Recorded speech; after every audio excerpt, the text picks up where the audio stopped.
aking ama. Si tatay ay napakabait po talaga niyan.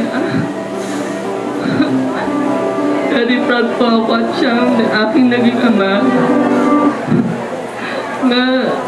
Malaki po ang kanyang pangunawa.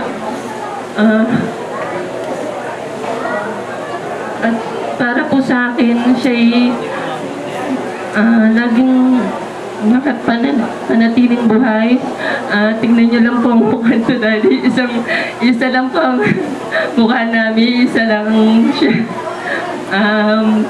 Paa, kaya tignan para maalala nila si tatay.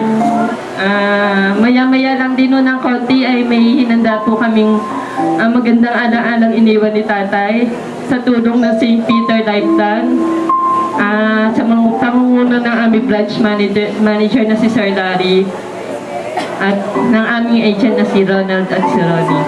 Maraming salamat po muli.